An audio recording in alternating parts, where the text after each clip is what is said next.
go ahead and take it away. All right, so I'm Ed Milstead. I'm a motion graphics designer. I work for a company called Insider Marketing. I currently work in a marketing agency, but I've also done everything as far as advertising. Worked in post-production houses, and I've also worked at like Domino's Pizza. So, I always hated it when I was in high school or college, whenever we'd have a speaker come talk to us and they didn't show us anything that they did. So you just assumed that they were an expert. Well, I'm going to go ahead and just show you my demo reel real quick. As is this. All right, so a little bit about me. Just like you guys, I started doing video production in high school. I went to Allen High School. And there I was the lead editor, so they depended on me to do all the editing. Back when I was in high school, though, I don't know if you guys will understand the term, but we were working on analog tape. Yeah. Old VHS. You guys know what VHS is? Okay. Yeah. If you go to your grandparents' house and you look in their attic, you know they'll probably have some VHS. Or my in-laws actually still use VHS, which is totally weird. And we were working in the old analog, VHS to VHS, and Avid Media Composer, which I don't know if you guys work on Macs, but it was, you guys are working on OS 10, and we worked on OS 9, which was way back in the day. I'm sure you guys wouldn't even know what that is. I had my own TV show that was running on the local Allen cable called Knowledge Quest. It was a competition between all the different groups in the school. You had the basketball team, you had the wrestling team, you had the academic team, and they would all answer questions, and whoever won would basically win a whole bunch of prizes. We'd have students go out and get prizes from local companies. I think McDonald's gave us 2,000 hamburgers or something. What? Yeah. So the team that ended up winning was actually a wrestling team, which was really funny. I also won some awards in high school at the National Junior Journalism Convention that we would go to every year. Once I graduated from high school, I went to the Art Institute of Dallas, just up here on Park Lane. And because of my experience in high school, I was able to get a job working for a post-production house just up in Richardson. Because I actually knew the old analog, and they were still working in analog. That's crazy. So I worked at a post house, and I also worked part-time at Domino's Pizza while I was going to college. The Art Institute is a 2-year technical degree, so you just solely focus on that. I have, ask me about that later. I'll tell you more about the Art Institute, because I have the things that I like and things that I don't. Now they're actually a 4-year school. You can get your bachelor's. Mine is just an associate of applied science. So then after I went to the Art Institute, there were things that I wanted to learn a lot more about. They taught us, shooting and editing and writing and all the basics that you needed to know. But in order to really go beyond just the basic editor, basic writer, basic shooter, I wanted to learn a lot more. So I continued my education at UT Dallas and Collin College, just taking some other classes, just classes that I wanted to learn more about, whether it be design classes or programming or 3D animation. Every semester I'd just pick something that I wanted to learn and then I'd go do it. And I've worked in all sorts of different things, post-production houses, advertising agencies, marketing companies, and currently I am currently a motion graphics designer and 3D animator at Insider Marketing. So all the stuff you saw in my demo reel, I actually created from scratch. Like that awesome engine at the beginning, that took me about 6 days of work, modeling everything from every piston, and then using the programming knowledge that I that I learned from going back to school, I was able to actually make it all run correctly. So all it was just one little cog, you turn the cog and the whole engine would work correctly. So what are motion graphics? Now you guys are learning more about the writing aspect of it and then the shooting and editing, right? Right. So you guys kind of get like a whole lay of the land for video production. If you guys continue on in this field, that you will eventually probably want to focus on one thing in particular. My particular focus was motion graphics and editing. So motion graphics are just basically, they're everywhere. If you go to the store and look at some of the kiosks and the TV screens that they've got at like Walmart or Best Buy, actually Best Buy has one that I did for Samsung running currently. It's really cool being able to see your work, you know, being played in front of thousands of people. And basically what it is just moving text or images. And you know, we use a program called After Effects. I don't know if any of you guys have played with it, where it basically makes your text or images move. And you do that in order to create a really pretty presentation. It's done in post-production. You know, you guys have pre-production, production, and then post-production, where you do all the different aspects. And this one's done in post-production. And it's similar to traditional cartoon animation. Traditional cartoon animation was done frame by frame. So you would have in video, anyone know how many frames per second it is in video? I thought you guys. It's 29.97 or 30 frames per second. So in traditional animation, actually if they were doing film, it'd be 24 frames per second. So they would draw out 24 individual frames. So in order to create one movement for 1 second of someone going like that, you know?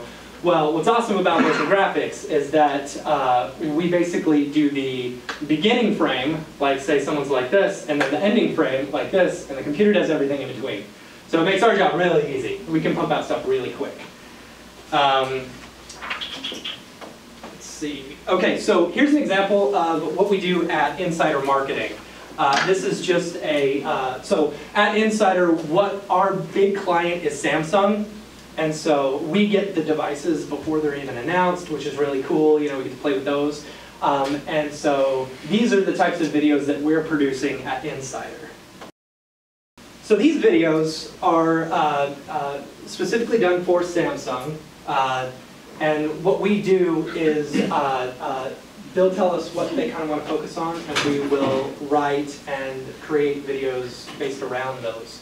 That particular one was for the new phone that came out called the Edge, where it had like a screen on the edge and it kind of bended a little bit, which was pretty cool. So at Insider, you know, you've got your normal production model, which is your pre-production, production, and then post-production. But Insider, we kind of deviate from that a little bit. We just do pre-production and post-production because everything is motion graphics. And I'll say, you know, we still do some production on about maybe 5% of our work, but 95% of our work is all motion graphics. So we deviate from the typical, you know, way of doing things. So in our pre-production, you know, this is our planning and scripting, and post-production is where we do our video editing and After Effects. And the biggest thing about when you're creating a video for some of these big companies is you have to match the client's voice and brand. So when you guys are writing some of your scripts and stuff like that, think about your audience and who you're trying to portray your message to. And that's what we have to do not only through our pre-production, but also post-production. Now pre-production, this is what you guys, I think, have been focusing on a lot in this class, especially as of lately. So this, in my opinion, is the most important part of the process. So this is where we, at Insider, we get the devices and we learn how they work and what they do.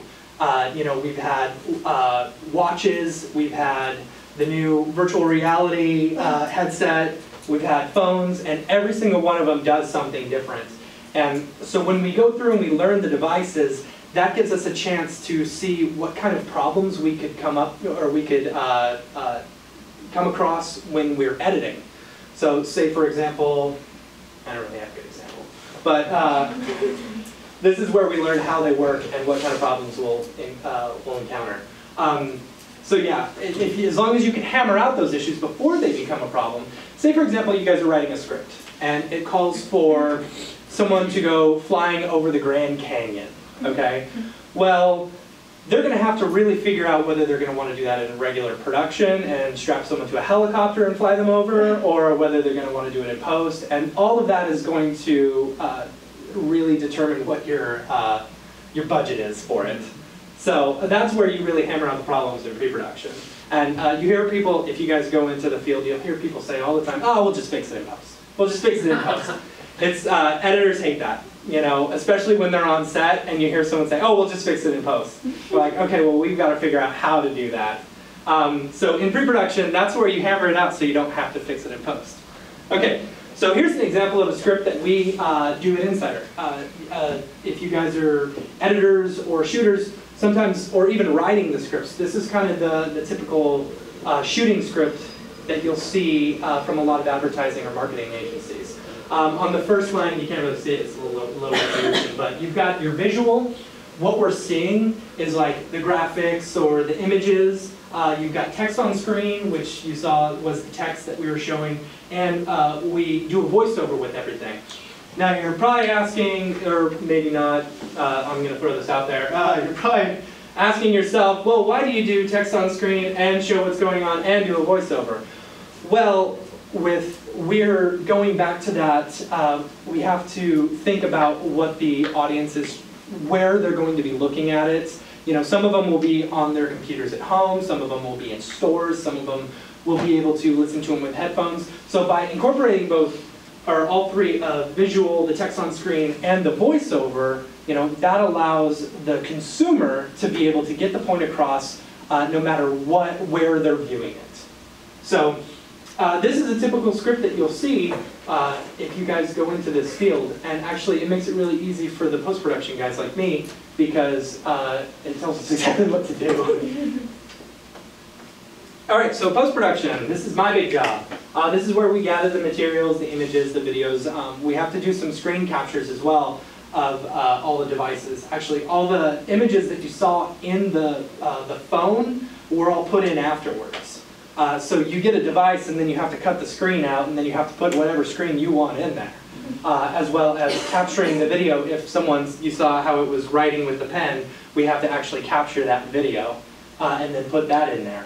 And we edit this together using Adobe After Effects and Cinema 4D. There's lots of different programs out there that you can learn, but this is the one that I find is most user-friendly, After Effects. You know, if you've got the Adobe Creative Suite, it comes with it, which is great. Cinema 4D is my 3D editing program, and I don't use it as much at Insider. You saw it a lot on my reel because a lot of my good stuff I think is in 3D. And Cinema 4D, or 3D animation, I didn't learn at the Art Institute. That was one of those things that I had to learn after the fact. There was a guy who was speaking, he was introducing a new version of Smoke. It's another editing system, and he said, every single editing system, it's like Mexican food, right? Mm-hmm. It's all the same ingredients, just packaged in a different way. Mm-hmm. So, After Effects is just like a burrito, you know, when Final Cut's just a taco. So, yeah, that's the basic layout of what I do. Now, here's an example. Here's an example of how I work. You know, so all this is what I do on a normal basis, except I'm not making cartoons. You know, this is just one I did for fun. So this is condensed down to about 30 seconds. It's probably about 30 minutes long, but you can see this is the process that I go through whenever I'm doing After Effects. You can see I'm writing some code in there. Back when I started, I didn't know any code, and what's great about After Effects, you don't have to know any code to do all the stuff that you want, but it helps you really incorporate a whole lot more. It really broadens the horizon of what you can do in After Effects, and makes it so that you can do it quicker. And what's great about it is the quicker you are, the faster you can get projects out, and the more money you can make. So that's one great thing about Insider. Insider, I'm their only video guy right now, you know, and normally we'll get 23 to 30 videos at a time that have to be pumped out in about a week or two, you know, and so, you know, yeah, I'm crazy busy for those couple weeks, but because I'm efficient with it and I've learned so much about it that I'm able to pump those out really quick. All right, so here's an example of once we've gone through the whole process of the final video with text on screen, with the images, and with the voiceover. So this is one for the Gear S that we did. The good, the bad, and the ugly. It's not just a TV show, it's also how we do it. Or a movie, that's what I meant. One of my favorites. So the good. It's fun and creative. It's one of the funnest things you could possibly do as a career. I am always amazed that I get to go to work and I just get to have fun, really. You know, they say if you do something that you love, a job won't seem like a job. You know, you'll just be having fun all the time, and that's what I love about this job. Every day is a new adventure. I worked at a little post-production house in Richardson, and we would get in the weirdest stuff. One day we'd be doing a funeral video, the next day it was a birthday video, you know, and then we'd also do training videos. And I would have my boss, he'd call me and say, hey, we're going on a shoot. I wouldn't know what the shoot was until we got there. So every day is a new adventure. And you learn so much useless knowledge because of it.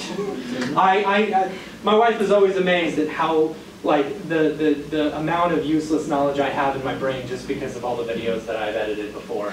One of the best things is you get to have your work seen by millions of people. The pride that you get whenever you get to see your first national commercial be played, especially during like a big football game or something, oh man, it's great. It feels so good. You know, or if you post a YouTube video, you get 1 million hits. I've got one YouTube video that has like 12,000 hits right now, and I'm just like in heaven. The bad, deadlines and rendering. And they kind of go hand in hand because sometimes your rendering, you know, can extend your deadline. You guys know about rendering, right? I'm assuming with Final Cut, you know, you got to deal with Apple R all the time.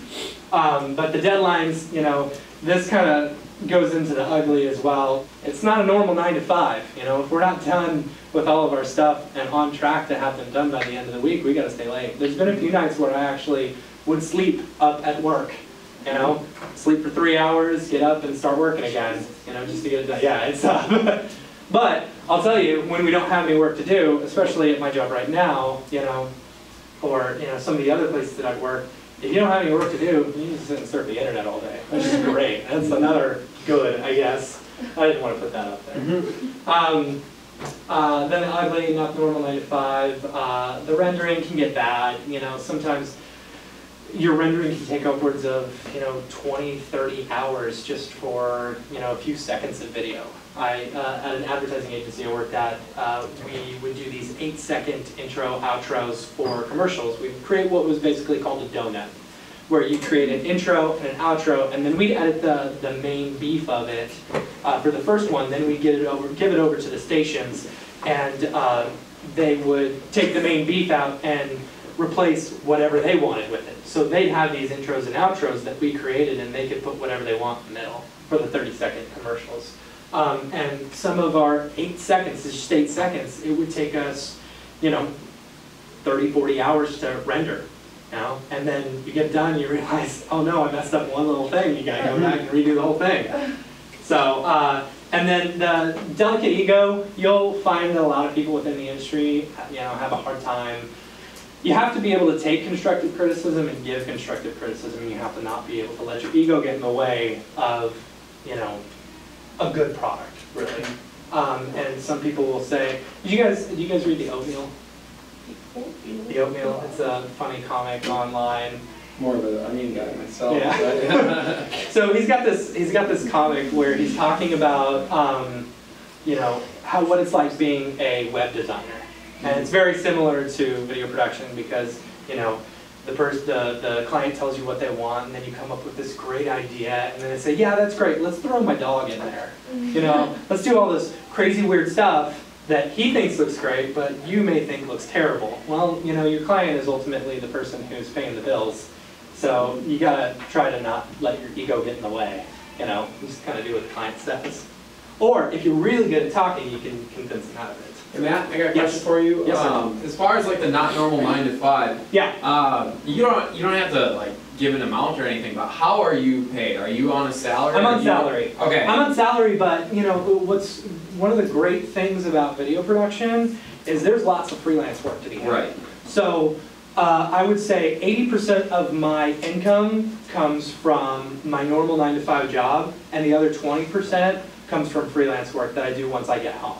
So freelance work is like essentially you are your own boss, or you are like a gun for hire, right? So someone can just be like, I need someone to edit this, like give me some names, and like one of you know, you could be one of those names. You could develop that relationship with someone. the upside to freelance is you essentially make your own schedule in And a lot make of your ways. own pay. And make your own pay, so you can work as much or as little as you want. Yes. So like you said, you know, you're doing a long like week bender at work. You could then take a week off if you wanted to, not on salary when you're on salary, When but you're if you were freelance, you just take a week off. So I mean, I remember distinctly doing that when I was in California. Like when a show would end after shooting for 3 months, you know, 6 days a week, and it would get really tiresome. You would just take a week off because you were, you know, you didn't have anyone to answer to. Yeah, I was freelancing for about 4 months before I got this job at Insider, and it was great. You know, I got to spend a lot of time with my kid. I always say it was the most money I ever made was freelancing, but it was I was more stressed than I've ever been in my life. But I loved being stressed. You know, I loved the adventure. It was a lot of fun. But you know, you'd book up your whole week, and then you'd get to Friday, and you didn't have anything booked the next week, and you're like, oh no, how am I going to pay my bills? That's why once the full-time job comes around, you're just like, all right, I'll jump on that. But anyway, that's a difference I want to say. So thank you. So what kind of person will succeed in this industry? You know, and a lot of these things you don't have to know off the bat. You'll learn while you're learning this skill. Design principles I cannot stress enough.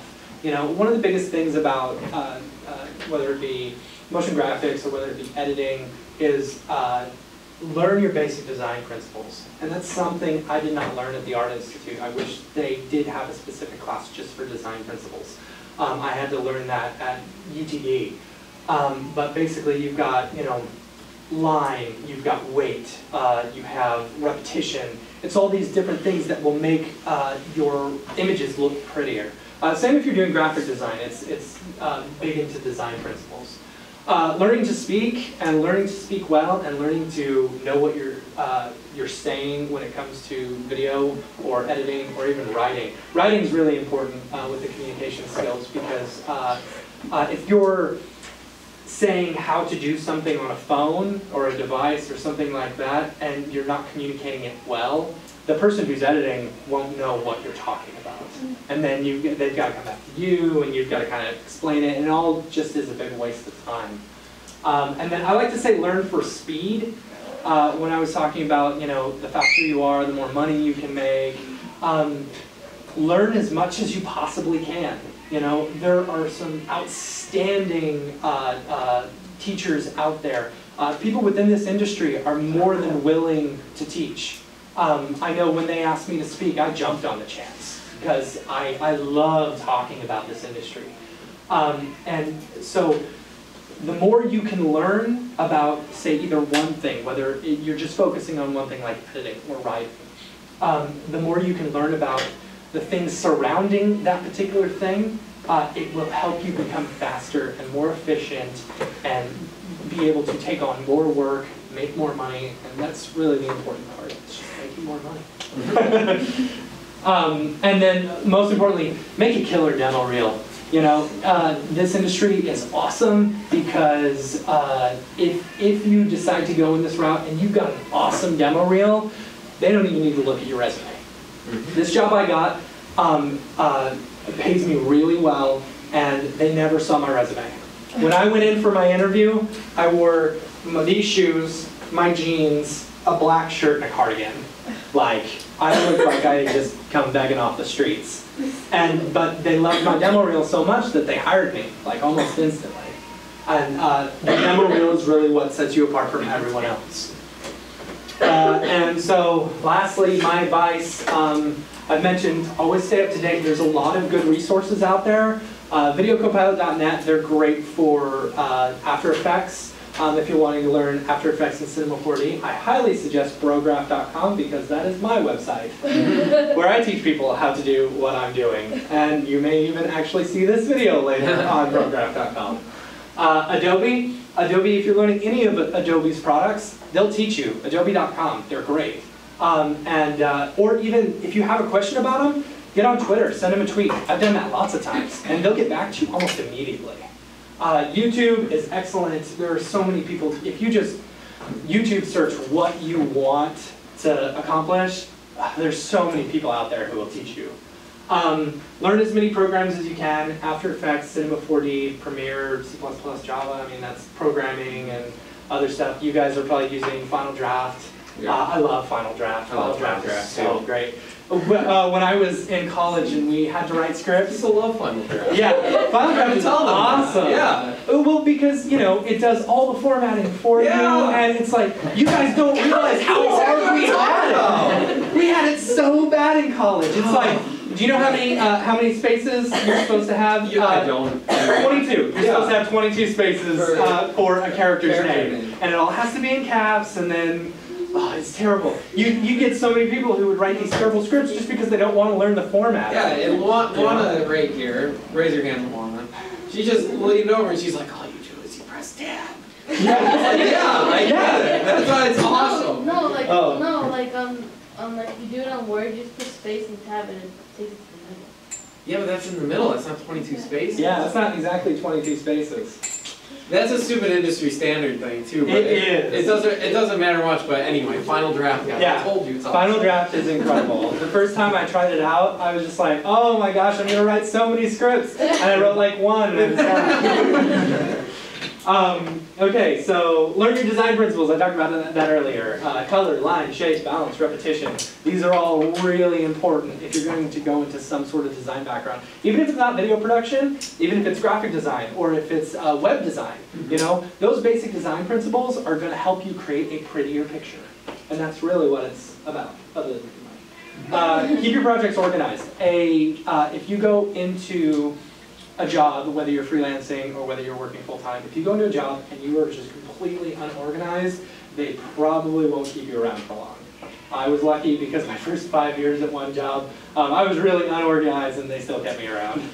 But as someone who now has to go back and find previous projects, you don't want to go through, you know, 400 or 500 files or 6 or 7 different iterations of the same project in order to find which one was the correct one. And most importantly, network. There are so many great resources and so many people willing to help out and teach you more. There's the Video Association of Dallas. They do the 24-hour video race every year. You guys would be awesome at the 24-hour video race. I cannot stress it enough. You guys would be so great. Basically what it is, at midnight, they meet up at the Angelica Theater. You sign up, they've got high school teams as well. Man, the high school teams are the best. They're so good. You want to talk about really good, funny stuff coming out, it is the high school teams. Then they get into college and they get all avant-garde and they're like, you know? No. High school teams are where it's at. I always go and check out the high school teams. But basically, at midnight, everyone's up there, they give you a prop, a line of dialogue, a place, you know, and a bunch of different criteria that you all have to make into a video. You write it, you shoot it, you edit it, all within 24 hours and get it back to them. It is the hardest thing you will ever do, but it is so much fun. And then, you know, they have a screening where they show all the videos, and you compete a bit against other people in your category. I won like 4 times. So can we do that? Well, yeah. Oh my gosh, yes, you have to. Whatever you want. No, you guys are actually going to see, so I have done these as well. I did 48 hours. Though, yeah. So we had 2 48 hours is easy. That's so easy. 24 is hard. Yeah, you guys will see mine eventually. So, but yeah, if you guys want 24 hours, go do it. They did. They also did a 12-hour film race. No way. Yeah, which the crazy part about that is, you know, you don't develop it because it's film. Mm-hmm. So what we did, we shot on 16mm, and you have to shoot it in sequence. Oh, really? So you shoot it in sequence. Like, you have to figure out, this is way pre-production right here. You figure out what order you're going to shoot everything, and then you go shoot it, and then you turn it in. Good. And you never see what it looks like until everyone else sees it. So you're not recording sound either. Yeah. Yeah, you're not recording sound, and so you're performing. If there's sound, you have to perform it in front of everyone while it's playing. For the first time while you're seeing it, for the first time while they're seeing it. Well, I won first place on that one. That was really hard. But, you know, there was only like 8 people competing. So, let's see. Network. Twitter and LinkedIn are great resources. Add me on LinkedIn, Matt Milstead, you'll see me. It's like that. You know, and there's so many good resources out there. So, network. Oh! Oh, I have one last thing. Recommended reading. Animator's Survival Kit by Richard Williams. If you guys want to get into animation or motion graphics, this is the book to go to. He was I want to say he was either a Disney or a Warner Brothers animator. He talks all about the different aspects of animation and like movement. Like, you know, if you would be surprised to learn that, you know, there's a lot of physics involved with making it look realistic. So, You guys. so They're in physics right now, they hate the class. oh really? I hated physics. That's why I'm not a programmer right now. Because I hate physics. That's why I just, you know, stuck with the backup, which is video production. So when you've got someone walking, you know, notice when my hands hit like the apex, you know, they kind of stop for a second, you know, and like. So, you know, when you drop a ball or something, it slow drops here, but then gets faster. You know, what is that, 9.8? Yeah. Yeah, you guys know. I don't know. So, but they talk about that within animation. So if you're doing like frames at a time, you know, you want to do several frames up at the top and then faster and faster. It's really great. It's a great handbook. And I learned a lot about motion graphics just by picking up an animating book. And then In the Blink of an Eye by Walter Murch. He was the editor for Stanley Kubrick. Stanley Kubrick was considered one of the best directors of all time. I think he's really weird. You know, he is really weird. I just saw 2001: A Space Odyssey just the other day, and I thought it was the weirdest movie I've ever seen. First time in your life? First time in my life. Yeah, I was 32 years old. I've only watched it once, and I was just like, I don't need to see this. The thing is, like, you know, first act was totally weird. Second act was awesome. Yep. Third act was really weird again. Yeah. So, but he also did what was it? The Hotel. The Shining. The Shining. Oh. Yeah, he did The Shining. Clockwork He also Orange did. too, didn't he? What? Did you do a Clockwork Orange? Yeah, Clockwork Orange. Yeah. Oh, Clockwork Orange, in my opinion, was his best work. It was so good. But actually, 2001: A Space Odyssey, I think, is considered one of the best because, in fact, if you go back and look at some of like the older work, at some of the really acclaimed work, not just by him, but like say Citizen Kane, for example, seeing what they were doing at the time with the materials that they had.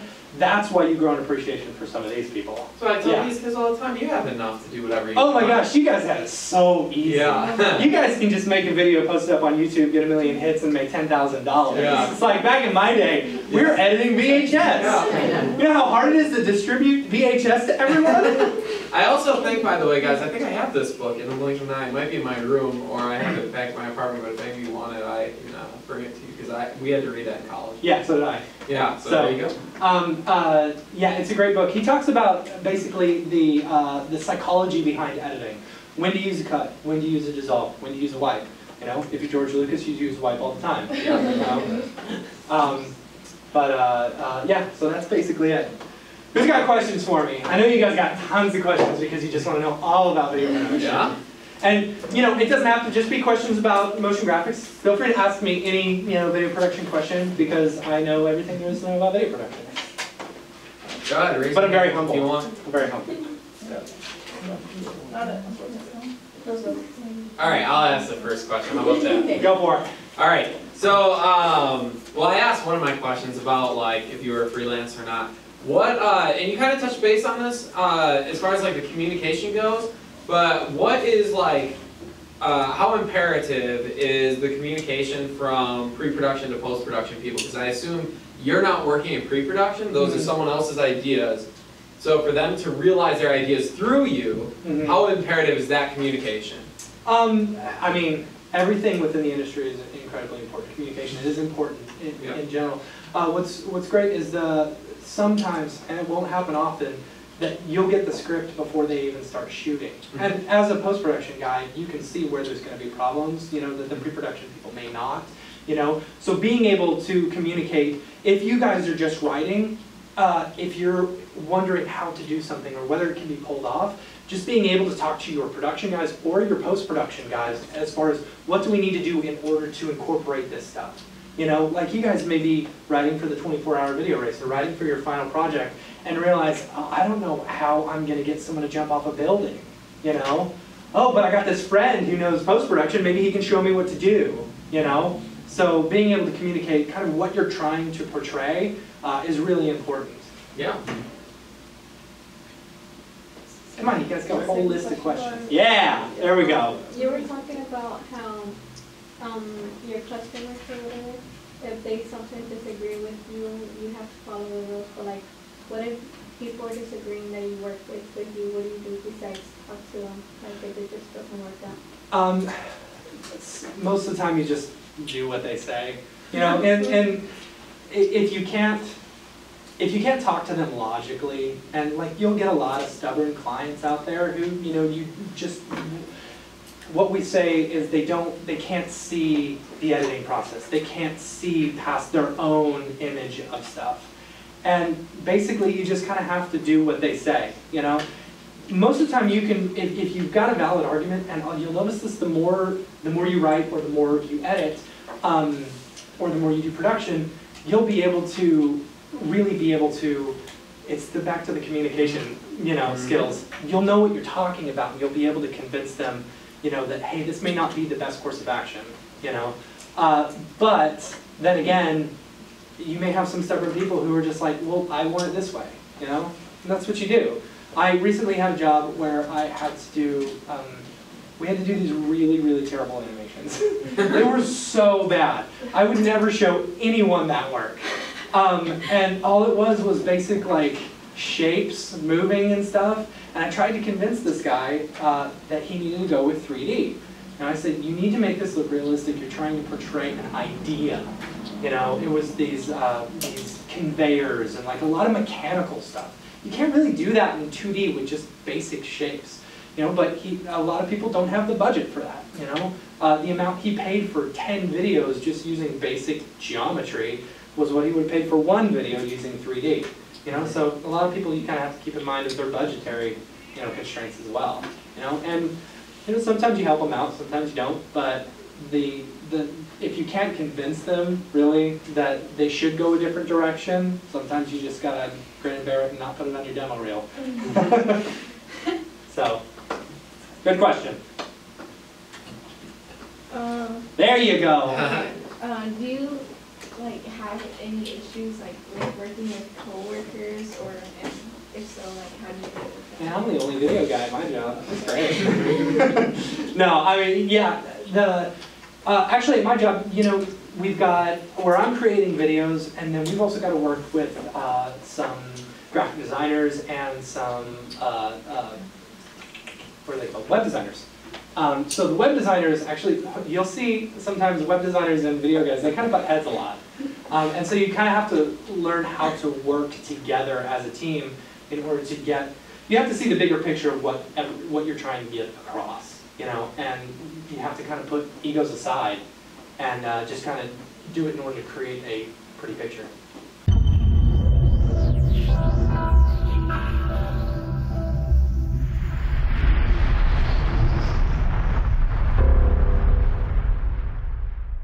It's pretty good, I guess.